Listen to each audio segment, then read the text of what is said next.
आप लोगों को वॉइस मिल रहा है? मिल रहा है सर। ओके, गुड इवनिंग आप लोगों को। Good evening. कोई क्वेश्चन है तो आप लोग पूछ सकते हैं पहले।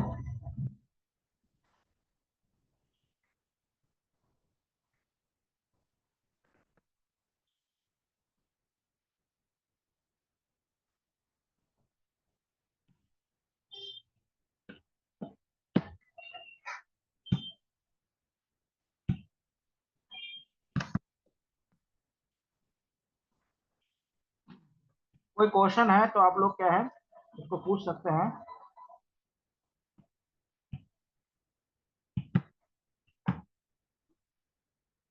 पिछले क्लास एक क्लास लिया था आप लोगों का जीएस का, यानी जीके का, सर जीएस जो भी लिया था, इसमें कोई डाउट है आप लोगों का?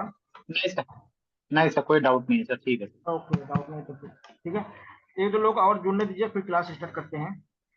Okay sir, okay sir.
चलिए देखिए, आज हम लोग क्या है अगला जो देखेंगे वो फंडामेंटल राइट्स के बारे में बात करेंगे, यानी जो मौलिक अधिकार है, जो पॉलिटी का अगला टॉपिक है, उस पर हम बात करेंगे।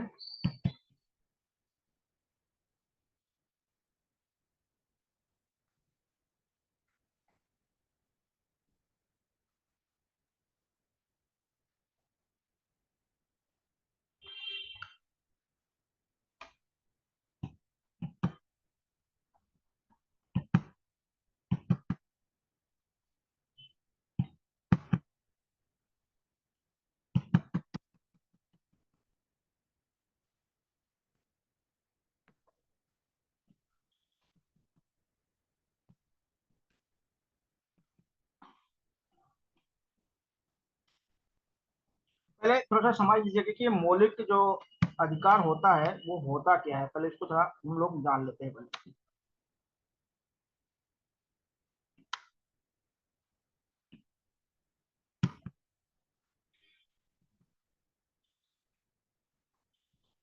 देखिए क्या होता है, किसी भी देश में जो सिटीजन होता है, सिटीजन मतलब जो नागरिक होता है, ठीक है, हम लोग सभी क्या है हमारे देश के नागरिक हैं।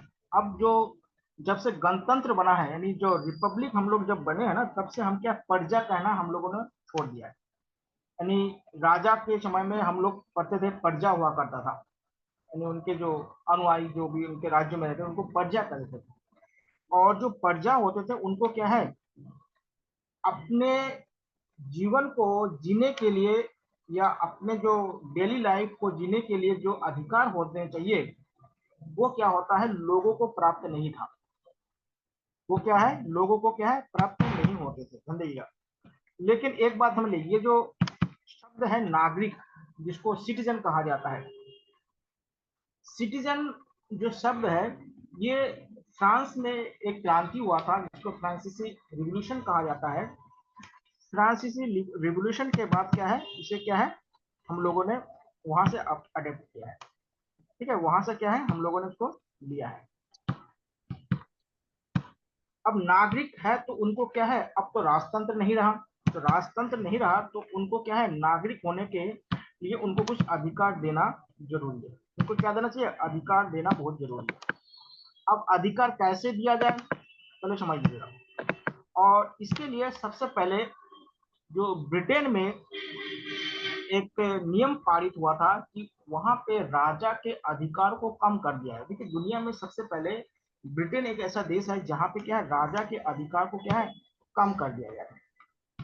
राजा के अधिकार को जब कम कर दिया गया था, इसी को क्या है, उस समय के भाषा के अनुसार उसको मैग्ना कार्टा कहा जाता है। उस समय के भाषा के अनुसार क्या है, उसको मैग्ना कार्टा कहा जाता है। यानी उसको कह सकते हैं नागरिक अधिकार, यानी मानव का अधिकार, नागरिक अधिकार या मानव का अधिकार उसे कहा जाता है। और इसे अमेरिका में जब बाद में अमेरिका में क्रांति हुआ था 1789 में, यानी 1789 में जब क्रांति हुआ था 29 में, तो वहां पे सबसे पहले इसको क्या है, सभी लोगों को फ्री में दे दिया। बोले कि जो भी अमेरिका में रह रहे हैं सबको क्या है, इस तरह का स्वतंत्र मिलेगा कि जो एक जीवन जीने के लिए, यानी राजनीतिक जीवन जीने के लिए लोगों को जो जो अधिकार चाहिए होता है, उन सारे अधिकारों को एक लोगों को, मतलब देश के नागरिक को मिलना चाहिए। हमें भी क्या है, बहुत सारे नागरिक को क्या है, अधिकार मिले हैं।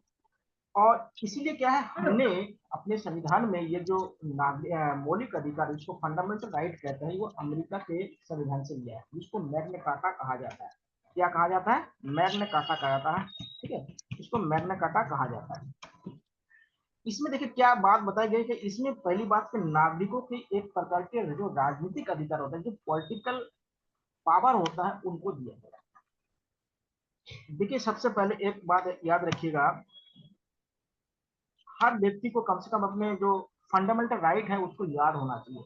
अगर समाज में अगर बढ़िया से जीना चाहते हैं तो तभी आपको क्या है, कानूनी रूप से आपको दबा नहीं पाएगा कोई, कानूनी रूप से क्या है, दबा नहीं पाएंगे, प्रेशर अपवर्ड क्रिएट नहीं कर पाएंगे। क्योंकि मौलिक अधिकार इतना ज्यादा हमें हमें सशक्त बनाता है, यानी पावरफुल बनाता है, इंपावरमेंट बनाता है। तो आप किसी से भी क्या, अच्छे लोगों, अच्छे अच्छे जो पावरफुल व्यक्ति है उससे भी क्या है, आप बार्गेनिंग कर सकते हैं। अब है क्या है चीज, देखिए ये एक प्रकार के राजनीतिक अधिकार है, और कहाँ से लिया गया है, अमेरिका से लिया गया है। और हमारे संविधान में आपको बताया था कि हमारे संविधान में 22 भाग है, और उन 22 भाग में जो भाग 3 है, यानी जो पार्ट 3 है, उसमें इसको रखा गया है। और आर्टिकल 12 से लेकर 35 तक में क्या है, ये मौलिक अधिकार को रखा गया है। पहली बात है, ये क्वेश्चन, सब क्वेश्चन इंपॉर्टेंट है। दूसरी बात क्या है, मौलिक अधिकार, देखिए जब हमारे सर आवाज संविधान, क्लियर।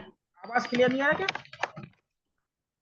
आवाज आपको लोगों को मिल रहा है, बता दीजिएगा अगर कोई दिक्कत हो तो। देखिए मौलिक अधिकार जब हमारे संविधान में लाया गया था अमेरिका से, तो ये क्या था, 7 प्रकार के हुआ करते थे। कितने प्रकार के होते थे, 7 प्रकार के होते थे। ध्यान दीजिएगा, जब इसको लाया गया था तो ये 7 टाइप के थे। लेकिन क्या है, इसमें एक मौलिक अधिकार था जो आर्टिकल 31 में था, जिसको कहते हैं संपत्ति का अधिकार, यानी राइट टू वेल्थ का अधिकार दिया गया, राइट टू प्रॉपर्टी या वेल्थ का अधिकार दिया गया। लेकिन क्या है, आप लोग जानते हैं कि हमारे देश में पहले राजा महाराजा और बहुत सारे जो जमींदार हुआ करते, तो जब आजादी हुआ था ना, तो उनका जो जमीन था उसको सही से डिस्ट्रीब्यूशन नहीं हुआ था। तो जमीन का या उनके संपत्ति का बढ़िया से डिस्ट्रीब्यूशन जब नहीं हुआ था, तो जितने भी लोगों, गरीब लोगों को जमीन मिलना था वो मिला नहीं। तब क्या है, बाद में जाके 1978 में जाके हमारे संविधान में जब 44 अमेंडमेंट हुआ, यानी 44 बार जब संविधान संशोधन किया गया है, तभी तो संपत्ति के जो अधिकार है उसको मौलिक अधिकार से हटा दिया गया, और उसको हटाकर 300 ए, आर्टिकल 300 ए में उसको रखा गया है, और उसको आज क्या है, कानूनी अधिकार बनाया गया। वो अलग बात है कि उसको क्यों बनाया गया, उसका मैटर अलग है, उसको अभी हम नहीं जानते। तो हम ये समझ लेते हैं कि हमारे मूल संविधान में 7 प्रकार के मौलिक अधिकार थे, और वर्तमान में क्या है, वर्तमान में हमारे यहाँ पे क्या है, मौलिक अधिकारों की जो संख्या है वो क्या है, 6 रह गया। कितनी रह गया, 6 रह गए हैं, 6 क्या रह गए। क्योंकि तो इसमें कौन कौन सा है, समता का अधिकार, यानी राइट टू इक्वलिटी, समाज में समता होनी चाहिए। उसके बाद क्या है, स्वतंत्रता का अधिकार, यानी राइट टू फ्रीडम, फ्रीडम होना चाहिए व्यक्ति को, क्या है, हर चीजों में फ्रीडम होना चाहिए। शोषण, शोषण मतलब जो हमारे यहाँ पे जो शोषण होते थे पहले, जो जाति के नाम पे, धर्म के नाम पे, व्यक्ति के नाम पे, महिला लिंग के नाम पे, तो इनको क्या है, हटाने की बात की गई है। उसके बाद क्या है, सांस्कृतिक और शैक्षिक अधिकार की बात की गई है, जो ये मेनली अल्पसंख्यक जो होते हैं, माइनॉरिटीज जो होते हैं हमारे देश में, उनको ये दिया गया है। उसके बाद क्या है, धार्मिक स्वतंत्रता का अधिकार, इनको फ्रीडम ऑफ रिलीजियस है, उसके बारे में बात की गई। और लास्ट में है संवैधानिक उपचार का अधिकार, यानी जिसको कहते हैं रीट्स के माध्यम से इसको किया जाता है, यानी इसको कॉन्स्टिट्यूशन रेमेडीज कहा जाता है। क्या कहा जाता है? कॉन्स्टिट्यूशन रेमेडीज के नाम से भी क्या होता है, इसी को जाना जाता है। कॉन्स्टिट्यूशन रेमेडीज के नाम से क्या होता है, ये आपको पीडीएफ मिल जाएगा। ठीक है, अगर आपको अंग्रेजी में चाहिए तो आप लोग बता दीजिएगा, मैं अंग्रेजी में भी क्या होता है इसको प्रोवाइड करवा दूंगा। ठीक है, देखिए मूल संविधान में क्या है, 7 थे, सर वर्तमान संविधान में क्या है। हाँ, किसी को अंग्रेजी में भी चाहिए? यस अगर सर, सर इसको इंग्लिश में भी डाल देना सर कई हाँ ठीक है, इंग्लिश में भी डालो, बार। कोई नहीं दिक्कत सर, हिंदी में नहीं। तो ठीक है, इंग्लिश में भी डाल देना सर। हाँ हाँ ठीक है, इंग्लिश में डाल दूंगा। तो नहीं देखिए सर, हमारे हिंदी में मूल तो है तो संविधान ठीक में है, इंग्लिश में। 7 प्रकार के क्या है फंडामेंटल राइट रहा, और वर्तमान में फंडामेंटल राइट की संख्या कितनी है, 6 है। 6 कौन कौन सा है, आप लोगों को स्क्रीन में दिखाई दे रहा होगा, कौन कौन से 6 है। देखिए पहला है समता, समता समानता, इक्वलिटी। ये किसकी बात करते हैं, इक्वलिटी की बात करता है।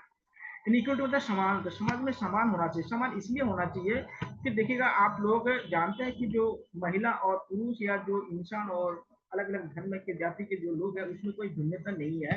अगर आप क्या है थोड़ा सा साइंटिफिक रूप से अगर उसको देखेंगे, अगर साइंटिफिक रूप से देखेंगे तो इसमें कोई अंतर नहीं है, क्योंकि सबके शरीर में 206 हड्डियां हैं, ब्लड एक जैसा है, बस प्रोटीन कार्बोहाइड्रेट फैट से शरीर बना हुआ है, तो इसमें अलग से कोई विशेषता है नहीं। ठीक है, तो लेकिन फिर भी क्या है लोग उसको अलग अलग कहते हैं। देखिए इसको क्या है, भाग का क्या है मैग्ना कार्टा कहा जाता है, आपको बताया। आठ भाग क्या है, 3 में इसको लागू किया गया। अनुच्छेद क्या है, 12 से लेकर 35, यानी आर्टिकल क्या है, आर्टिकल 12 से लेकर 35 तक है। ठीक है, और इसे क्या सबसे पहले इंग्लैंड में लाया गया था 1206 में, और हमने कहा से लिया इसको, हमने अमेरिका से लिया।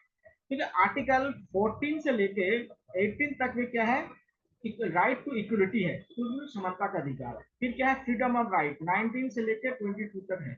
उसका शोषण के विरुद्ध अधिकार जो हमारे डिस्पर्शन किया जाता है उसमें 23 और 24 है।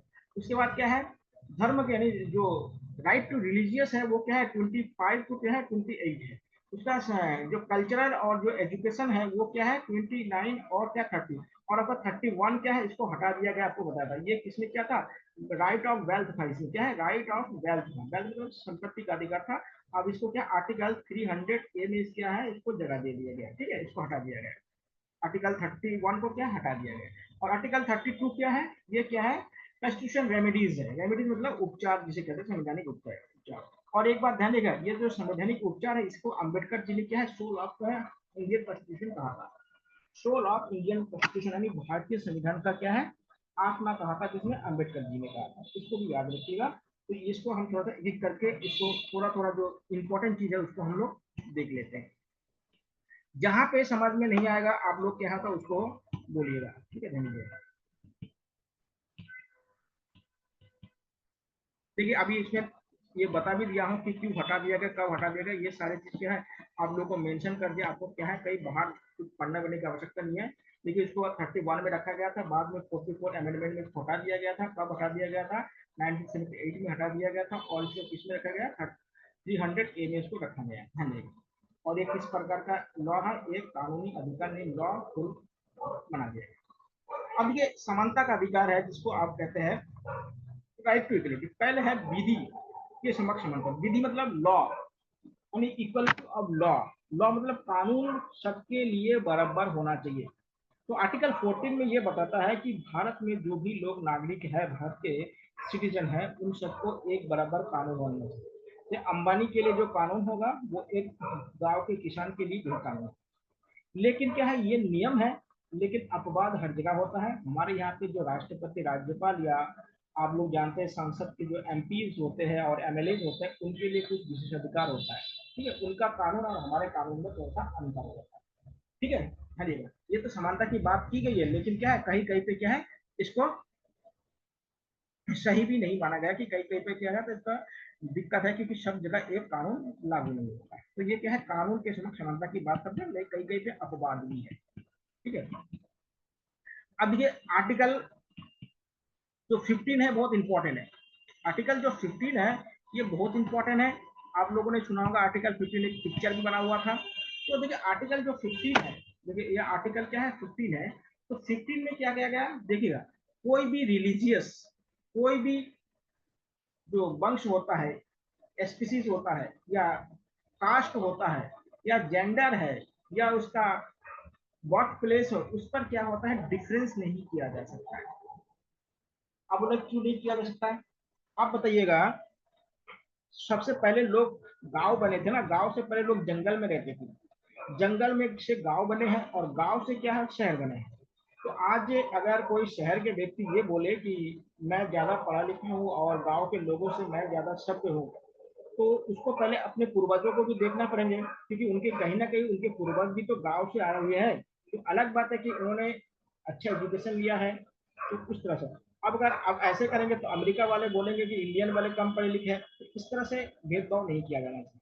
ठीक है, पहले उसके बाद रिलीजियस के आधार पर होना चाहिए, इस धर्म के लोग ऐसे उस धर्म के लोग ऐसे। दुनिया में हर धर्म में कुछ कमियां हैं, हर धर्म में कुछ अच्छी है।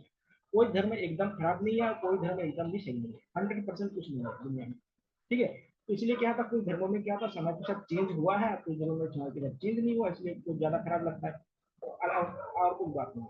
उसके बाद रेस, रेस मतलब नस्ल होता है। रेसेस देखिए, जैसे हमारे देश में देखिए क्या होता है कि जो नॉर्थ ईस्ट के लोग होते हैं वो चाइनीज टाइप के दिखते हैं, तो उसको अलग रेसेस होते हैं, मंगोलिया प्रजाति के कहते हैं।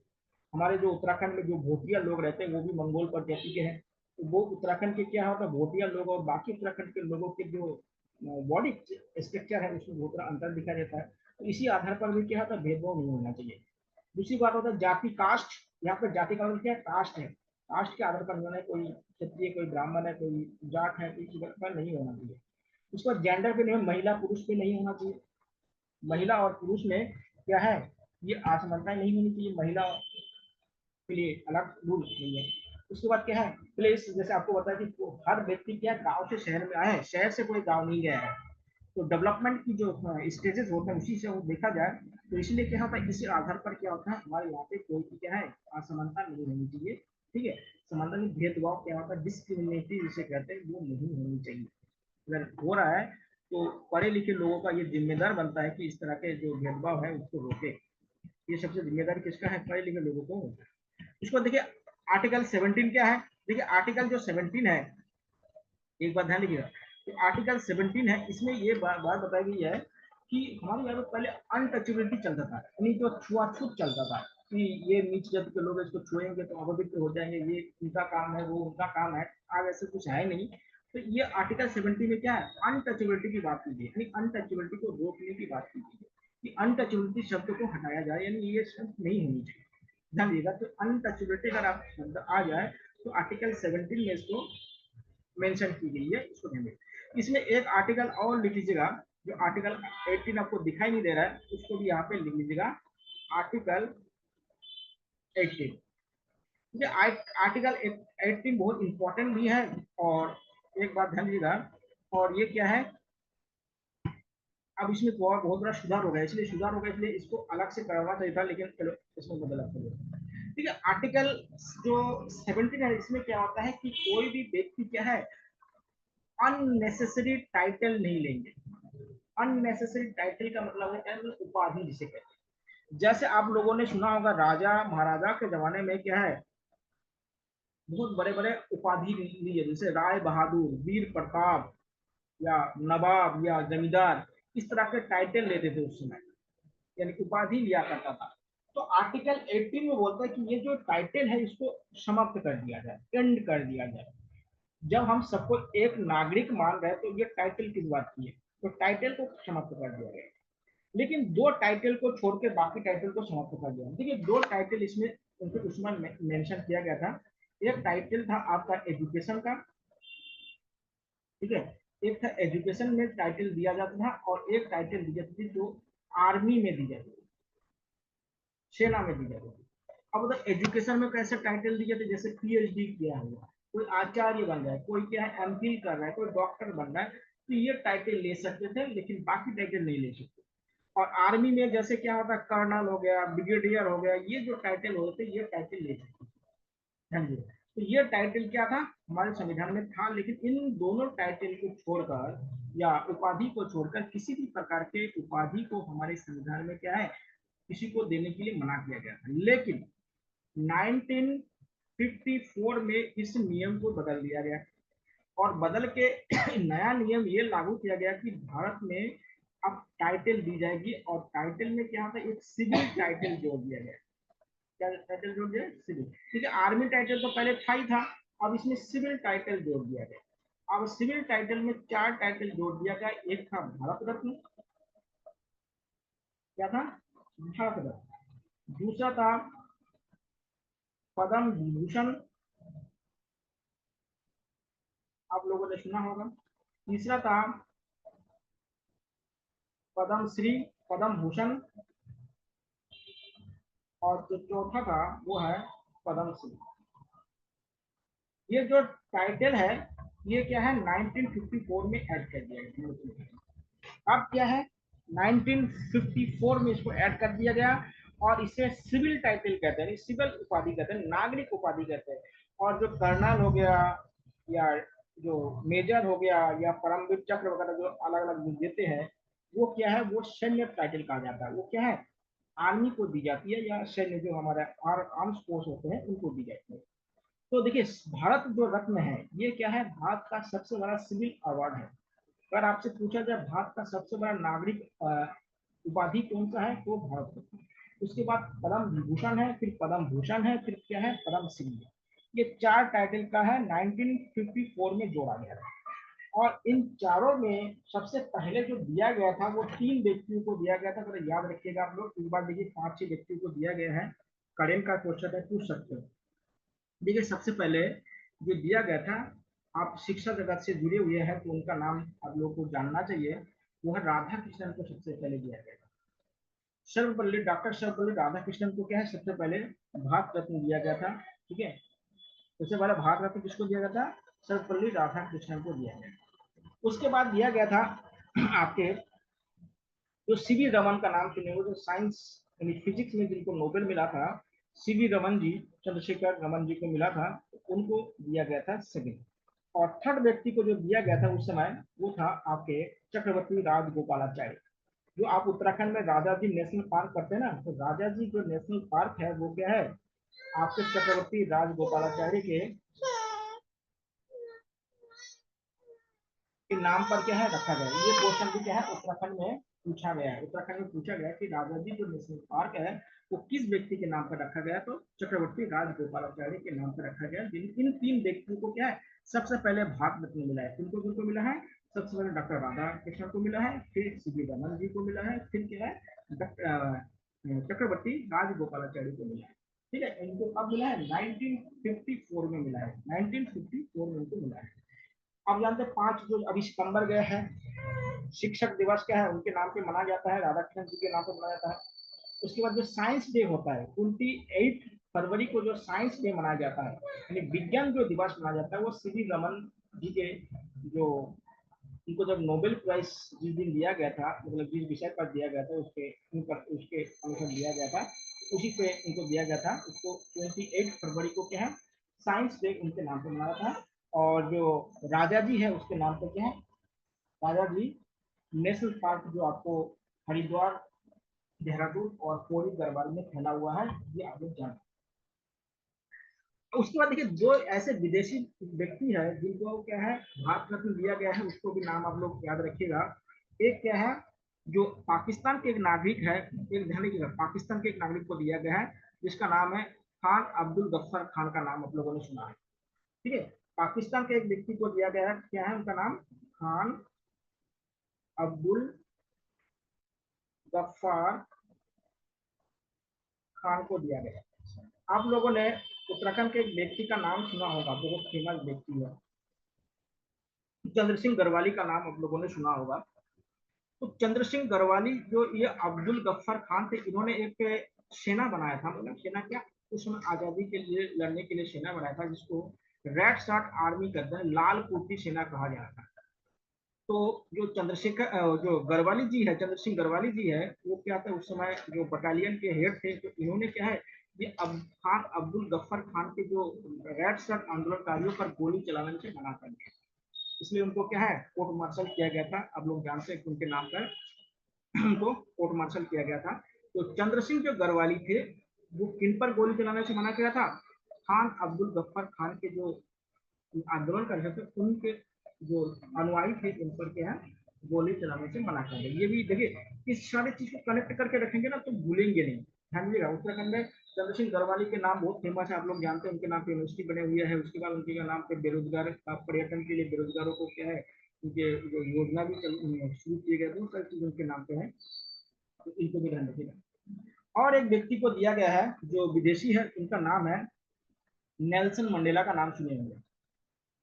नेल्सन मंडेला का नाम आप लोगों ने सुना, जो साउथ अफ्रीका के राष्ट्रपति रहे हैं, मंडेला। नेल्सन मंडेला के नाम सुने होंगे। तो इन दोनों व्यक्तियों को क्या विदेशी होते हुए भी भारत रत्न दिया है। अभी आप लोगों ने देखा करेंट का न्यूज है, करेंट में आप लोगों को कौन को दिया गया है, आप लोग थोड़ा बता सकते हैं। देखिए अभी आप लोग जानते हैं कि किन को दिया गया है। अभी देखिए लाल कृष्ण आडवाणी जी को दिया गया है, उसके बाद चौधरी चरण सिंह को दी गई है, उसके बाद आपका एस एम स्वामीनाथन को दिया गया है, उसके बाद पीवी नरसिम्हा राव को दिया गया है, और चौधरी चरण सिंह को दिया गया है। इन सभी को क्या है भारत रत्न दिया गया। और एक व्यक्ति है जो बिहार से है, उनको भी दिया गया है। ठीक है, ये लोगों को दिया गया। इसमें स्वामीनाथन जो है उनका बहुत योगदान है कृषि विश्वविद्यालय के रूप में। आप लोग जानते हैं कि जो उत्तराखंड में जो पंतनगर कृषि विश्वविद्यालय है, ये क्या है भारत और एशिया का पहला कृषि विश्वविद्यालय, जो 1960 में बनाया गया था। और जो स्वामीनाथन जी है उनको भारत में हरित क्रांति का जनक कहा जाता है। और ये उत्तराखंड का जो पंतनगर का जो कृषि विश्वविद्यालय है, इसे क्या कहा जाता है, हरित क्रांति का जन्मभूमि कहा जाता है। क्योंकि सबसे पहले जो हरित क्रांति में जो ग्रीन रिवोल्यूशन हुआ था, उसमें जो हाइब्रिड सीड बनाया गया था, जो हाइब्रिड बीज बनाया गया था, वो पंतनगर में ही बनाया गया था। इसको ध्यान रखिएगा। एस एम स्वामीनाथन जी का नाम आप लोगों ने सुना होगा। तो भारत में हरित क्रांति के क्या है वो जनक है, तो इसको भी ध्यान रखिए। तो और भी बहुत सारे लोगों को दिया गया है। तो मेरे लिए करेंट वाला भी याद रखिए, क्योंकि करेंट से भी क्या है एक दो क्वेश्चन आप लोगों से पूछे जाएंगे, तो करेंट वाले से भी क्या है याद रखिएगा, जिससे क्या होता है हर चीज को क्या है हम लेके चले कि कोई चीज क्या है रह ना जाए, उसमें दिक्कतें ना हो। अभी देखिए आर्टिकल 19 की बात करते हैं। देखिए आर्टिकल 19 में क्या है, 6 प्रकार के क्या होता है गारंटी हमें दी जाती है। अब बोले क्या गारंटी है, गारंटी ये है कि एक नागरिक के रूप में हम हमें क्या करने से लोग रोक सकता है, और वो हमें रोक नहीं सकता है, सरकार उनको हमें कैसे मिलता है।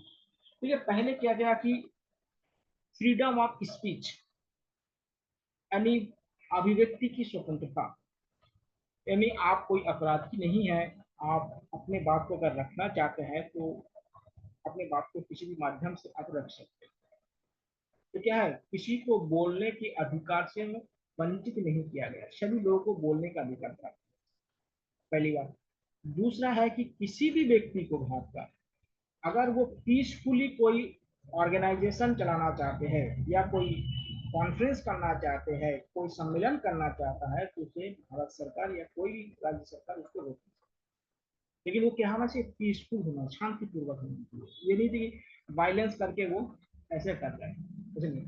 उसके बाद कोई भी व्यक्ति यूनियन बना सकता है, जैसे छात्र संघ बने हुए हैं या मजदूर यूनियन है, बहुत सारे यूनियन आप लोग सुने होंगे, तो ये क्या है बना सकते हैं। उसके बाद क्या है भारत के किसी भी भाग पे आप या हम क्या है ट्रेवल कर सकते हैं, घूम सकते हैं, लेकिन एक रिस्ट्रिक्शन को छोड़कर कि जो डिफेंस में जो सेंसिटिव एरिया होता है उसको छोड़कर। अगर आप बोलेंगे नहीं तो हम तो लद्दाख में जाएंगे जहाँ पे लड़ाई वगैरह होता है, ऐसे नहीं हो सकता है कि जहाँ पे डिफेंस के लिए जो ज्यादा इंपॉर्टेंट चीज है वहां पे कोई नहीं जा सकता। बाकी आप पूरे भारत में कन्याकुमारी से लेके आप कश्मीर तक कहीं भी घूम सकते हैं, घूमने को आपको कोई मना नहीं करेगा। उसके बाद रेजिडेंसी का, निवास करने का, आप कहीं पे भी क्या है जमीन खरीद के अपने घर बना के रह सकते हैं, आपको कोई भी राज्य सरकार उसको मना नहीं कर सकती। ठीक है, इसलिए भारत में आपको कि एकल नागरिकता सिंगल सिटीजन, आप भारत के किसी भी राज्य में जाके जमीन खरीदिए, लेकिन एक शर्त है इसमें कि SC ST के जमीन केवल SC ST खरीद सकता है, कोई जनरल के व्यक्ति SC ST की जमीन में खरीद करके उसमें मकान नहीं बना सकता। देखिए उत्तराखंड में बहुत बड़ा इस पे विवाद चल रहा है कि बहुत सारे SC ST की जमीन है, वो बहुत सारे होटल वगैरह को बना के रखा है, उसको वगैरह विवाद भी चल रहा है। उसके बाद क्या है व्यवसाय करने का। देखिए पहले क्या था कि हर वर्ण के हिसाब से क्या होता है अलग अलग व्यवसाय करता है। आजकल क्या कोई ब्राह्मण है वो भी जूता का दुकान लगा दे, कोई दलित है वो भी क्या होता है स्कूल खोल के बैठा हुआ है। अब क्या है, ऐसे नहीं है, जो जैसा अपना बिजनेस है वो अपने हिसाब से क्या है, अपनी जो योग्यता है उसके हिसाब से कोई भी बिजनेस शुरू कर सकता है, उसमें कोई सरकार इसको मना नहीं कर पाएंगे। ठीक है, तो ये 6 प्रकार के अधिकार क्या है लोगों को दी गई है, 6 प्रकार के अधिकार क्या है लोगों को दी गई है। अब अगला है आर्टिकल 20। आर्टिकल 20 ये बोलता है, ध्यान दीजिएगा, आर्टिकल जो 20 है ये बोलता है कि कोई भी व्यक्ति जो दोषित यानी मतलब वो कोई गुनाह किया है, तो गुनाह करने से उनको कैसे, उनको संरक्षण कैसे प्राप्त किया जाए, यानी उसको बचाया कैसे जा सकता है, उनको कोई रेमिडीज कैसे दी जा सकती है। देखिए दुनिया में लगभग हर लोग कोई ना कोई अपराध करते हैं, कोई छोटा करता है कोई बड़ा करता है। अब कभी कभी क्या है अपराध जानबूझ के हो जाता है, कभी कभी क्या है अपराध अनजाने में हो जाता है। तो जो अपराधी होता है उनको कुछ अधिकार होना चाहिए। मान लेते हैं किसी का अपराध क्या होता है, वो चाहते नहीं है फिर भी हो गए। मान ले कोई गाड़ी चला रहा है और गाड़ी चला, कोई खोजना चाहेगा कि मेरा गाड़ी एक्सीडेंट हो जाए, फिर भी अगर एक्सीडेंट हो जाता है तो उस पर उनको रेमेडीज मिलनी चाहिए, उनको संरक्षण मिलनी चाहिए। इसके लिए बोला गया कि क्या है, जो दोषी व्यक्ति है या जो भी गिल्टी व्यक्ति है, गिल्टी पर्सन होता है, उनको क्या है कुछ राहत भी देनी चाहिए। कि उनको क्या है, उनको देखिए पहले क्या है कि अगर किसी ने कभी एक्सीडेंट किया है तो एक्सीडेंट के समय जो कानून बने हुए हैं उसी कानून के आधार पर ही उनको क्या कुछ सजा मिलेगा। मान लेते हैं कि कोई गाड़ी चला रहा हो, एक्सीडेंट हो गया, किसी का पैर टूट गया, और उस समय कानून में यह है कि किसी गाड़ी से टकराने से अगर पैर टूटने से उनको 10,000 रुपए का जुर्माना होगा, तो उसी व्यक्ति को 10,000 ही रुपए देना पड़ेगा। लेकिन उसके आगे पीछे अगर कोई नया कानून बन जाए और उसके अनुसार बोले कि इसके अनुसार क्या होता है, इनको जुर्माना या जो भी देना पड़ेगा फाइन, तो ऐसा नहीं हो सकता। जिस समय कोई व्यक्ति जो अपराध करता है, जो गिल्टी करता है, उस समय जो लॉ बने हुए हैं उस लॉ के अनुसार क्या होता है उनको समझना चाहिए। दूसरी बात क्या होता है कि जो भी अपराधी होता है वो अपने क्या होता है, जो वकील वगैरह जो होते हैं, कानूनी सलाहकार होते हैं, उनसे क्या होता है एडवाइस ले सकते हैं कि मेरे केस को क्या हैंडल, कैसे हैंडल किया जाए, ऐसे नहीं कि उनको ऐसे किया।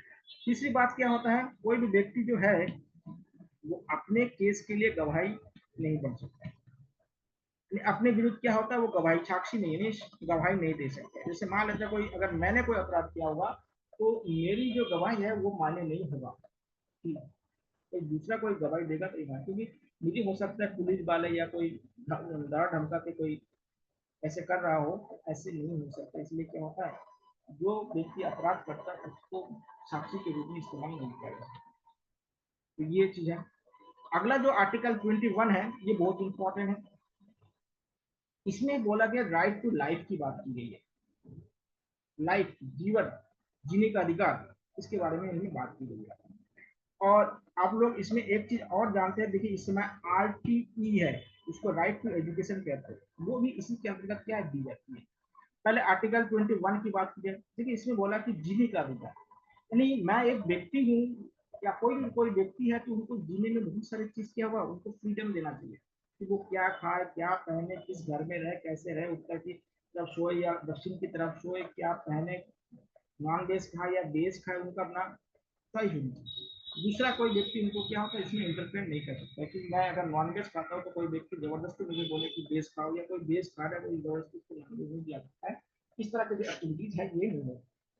इसके साथ साथ जो एक और चीज आप लोगों ने सुना होगा, 2017 में हमारे कॉन्स्टिट्यूशन में उसको ऐड कर दिया गया है, जो निजता का अधिकार यानी राइट टू प्राइवेसी भी इसमें ऐड कर दिया गया है। राइट टू प्राइवेसी में आप लोगों ने देखा होगा कि कोई कौन किस जाति के साथ शादी कर रहा है, किसके साथ रह रहा है, क्या कर रहा है घर के अंदर पे, तो उसमें क्या तक क्लेम नहीं किया जा सकता। तो राइट टू प्राइवेसी भी क्या है दिया गया 2017 में, उसको भी क्या है ऐड किया गया, जिसको निजता का अधिकार भी कहा जाता है कि कोई भी व्यक्ति अपना राइट है और उसको प्राइवेसी रखना चाहता है तो कोई भी उसमें ऐसे कानून के विधि कोई जा नहीं सकता। और इसमें एक चीज और बताया गया है, आर्टिकल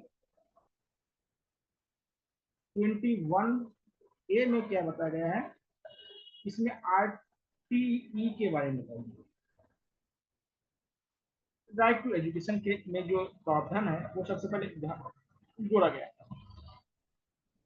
आप लोग जानते हैं कि राइट टू एजुकेशन में ये बोला गया है कि 6 से लेके जो 14 साल के जो बच्चे होते हैं इनको फ्री एजुकेशन दी जाएगी। क्या एजुकेशन दी जाएगी? फ्री एजुकेशन दी जाएगी। तो इसकी बात इसमें की गई है। तो फ्री एजुकेशन की बात किसमें की गई है? आर्टिकल 21A में की गई है। ध्यान रखिए, आर्टिकल 21A में क्या है? फ्री एजुकेशन की बात की गई है, इसको ध्यान रखिए। दूसरी बात, आप लोग जानते हैं ये राइट टू एजुकेशन कब लागू हुआ था? 1 अप्रैल 2010 को ये लागू हुआ था। इसके एक प्रावधान में बोला गया है कि किसी भी प्राइवेट स्कूल में 25% जो बच्चे होना चाहिए वो राइट टू एजुकेशन के तहत उसमें एजुकेशन होना चाहिए। उसमें फीस क्या है? माफ किया जाता है। जो एजुकेशन फीस होता है वो 0 है, आप लोग जानते हैं। ठीक है, तो राइट टू एजुकेशन कब लागू हुआ? 1 अप्रैल 2010 को लागू हुआ। और ये किस आर्टिकल में है? ये आर्टिकल 21A में है, राइट टू एजुकेशन की बात। यानी 6 से लेके 14 ईयर तक के जो बच्चे हैं उनको फ्री एजुकेशन दी जाएगी। उनको कैसे एजुकेशन दी जाएगी? फ्री एजुकेशन की बात की गई। देखिए ये लिखा है शिक्षा का अधिकार। ठीक है, तो फ्री एजुकेशन की बात इसमें की गई है। और इसके लिए कि हमारे संविधान में क्या 86 अमेंडमेंट किया गया था। और कब किया गया था? ये 2002 में किया गया था। 2002 में किया गया था। और इसको लागू कब किया गया? 2010 में किया गया। इसको लागू कब किया गया? 2010 में इसको लागू कर दिया। इसको रखेंगे, बहुत इंपॉर्टेंट है। इसमें से एक क्वेश्चन क्या है, चाहे आपका पेडागोजी हो चाहे आपका जीएस हो, इसमें एक क्वेश्चन पक्का बनता है कि कितने साल हो गया, कब लागू किया, कौन सा अमेंडमेंट हुआ, कब हुआ। तो ये सारी चीज क्या याद रखेगा। तो ये क्या है, एक क्वेश्चन आपको यहाँ से मिल जाएगा, पक्का मिल जाएगा।